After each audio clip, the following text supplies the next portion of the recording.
समान शिक्षा सभी को मिलनी चाहिए, चाहे वो गरीब हो, चाहे अमीर हो, चाहे मजदूर हो, सबको, जो कि नहीं मिल पाता है, जिसके कारण पिछड़ापन है। इस पर खास करके ग्रामीण क्षेत्र में ध्यान देने की ज़रूरत है। अभी भी आप देखेंगे बच्चे स्कूल नहीं जा पाते रहे हैं, भरपेट भोजन नहीं मिल रहा है। तो हम लोगों को समान रूप से उसको लेवल में कैसे लाएंगे? लेवल में जब तक नहीं ला सकते हैं जब तक कि उसको हम बढ़िया एजुकेशन नहीं देंगे। जब एजुकेशन अच्छा देंगे तो कंपटीशन में खुद ही क्वालिफाई कर लेगा वो। खेल में अगर प्रशिक्षण देंगे तो ऐसा नहीं है कि हमारे बच्चे कमज़ोर हैं, है ना, वो ध्यान नहीं दिया जाता है इनिशियल पॉइंट से। अच्छे स्कूल में हम लोग पढ़ा नहीं पाते हैं, खेल प्रशिक्षण में हम लोग एंट्री नहीं मिल पाता है। देश विकास तभी करेगा जब सभी लोग विकसित होंगे, सभी पीपल विकसित होंगे। तो जब जाएंगे सब लोग काम पर और सेवाओं में, तभी उनमें अपनापन का बोध होगा ना। इसलिए जरूरी है सर, आरक्षण का मसला नहीं है। हर कंट्री में इसी तरह से एफर्मेटिव एक्शन के तहत दिया जाता है। अभी तो कई सारे कंट्रियों में हम लोग देखते हैं कि खेलों में भी आरक्षण दिया गया है कि आपको क्रिकेट में इतने स्तर पे पर रखना ही है। दो जगह ऐसा है जहाँ की हम तुलना कर सकते हैं कि आरक्षण नहीं होने पर इस जाति का, इस वर्ग का प्रतिनिधित्व क्या होगा।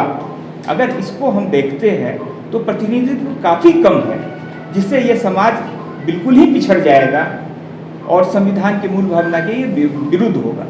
पर आए अनुसूचित जाति जनजाति कर्मचारी संघ आपका स्वागत करता है। जैसा हमारे अध्यक्ष जी ने बताया, इस समय जो है ये परिणामी वरीयता विधेयक 2022 विधानसभा में 24 मार्च को पारित किया गया है।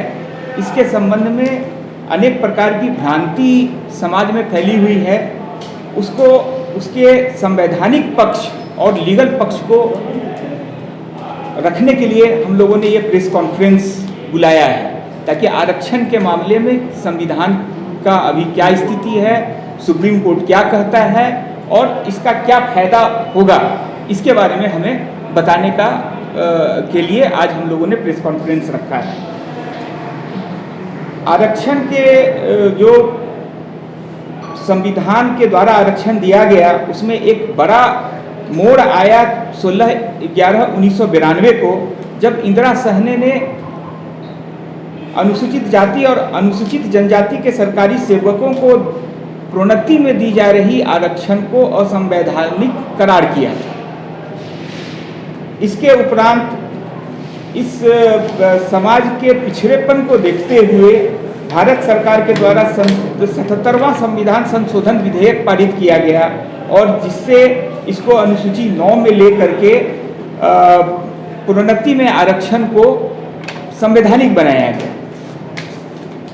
पुनः वीरपाल सिंह चौहान के मामले में पारित न्याय निर्णय के कारण परिणामी वरीयता से अनुसूचित जाति जनजाति के सेवकों को वंचित होना पड़ा। परिणामी वरीयता क्या है? परिणामी वरीयता का अर्थ है कि जब आपका प्रोन्नति होता है, प्रमोशन होता है, तो जिस कैडर में आप जाते हैं तो डेट ऑफ एंट्री जो होती है वो आपके वरीयता का निर्धारण करता है।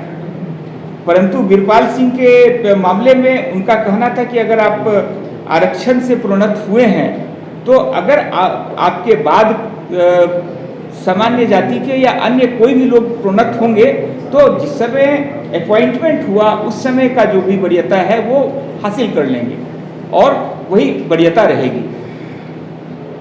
तो उच्च पदों पर अनुसूचित जाति जनजाति के कम लोगों को देखते हुए भारत सरकार ने 85वां संशोधन विधेयक लाया, जिससे परिणामी वरीयता का लाभ अनुसूचित जाति जनजाति के लोगों को देने का निर्णय किया। पुनः इसी क्रम में जो है पर्याप्त प्रतिनिधित्व सुनिश्चित करने के लिए बैकलॉग के माध्यम से जो भी नियुक्ति होनी थी। बैकलॉग क्या है? बैकलॉग का मतलब है कि जब आपके 36 सीट हैं, अगर किसी अपॉइंटमेंट में 36 की जगह 10 ही सीट SC ST के द्वारा भरा जाता है तो वो बाकी 26 सीट अगले साल होने वाली अपॉइंटमेंट में चली जाती है। तो इससे एक परेशानी हो रही थी कि अगर बैकलॉग का सीट लेते हैं तो आरक्षण का प्रतिशत 50% से काफ़ी ज़्यादा हो जाता था। इसको समाप्त करने के लिए 81वां संशोधन विधेयक के द्वारा जो है बैकलॉग नियुक्ति को सीधी नियुक्ति से अलग किया गया, अर्थात बैकलॉग की नियुक्ति को इस वर्ष की नियुक्ति में नहीं जोड़ा जाएगा। ये सरकार के द्वारा निर्णय लिया गया और इसको संविधान संशोधन अधिनियम के द्वारा पारित कराया गया।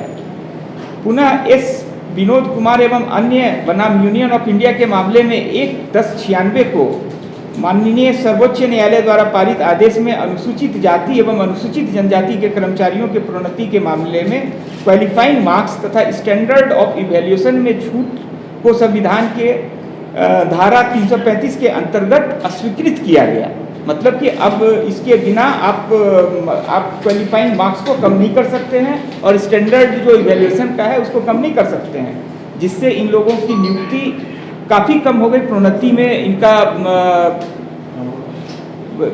इनका आना काफ़ी कम हो गया, जिसके कारण भारत सरकार के द्वारा 82वां संशोधन विधेयक लाया गया, जिसमें क्वालिफाइंग मार्क्स और स्टैंडर्ड ऑफ इवैल्यूएशन में अनुसूचित जाति जनजातियों के लिए क्वालिफाइंग क्राइटेरिया को कम रखने का निर्णय लिया गया और उसको संविधान के द्वारा पारित कराया गया। उक्त चारों संशोधन को माननीय सर्वोच्च न्यायालय की याचिका 61/2002 में एम नागराज का केस, जिसके बारे में अगर आप आरक्षण से संबंधित ये करते हैं, पत्रकारिता करते हैं, तो एम नागराज का काफ़ी अधिक बार चर्चा आता है।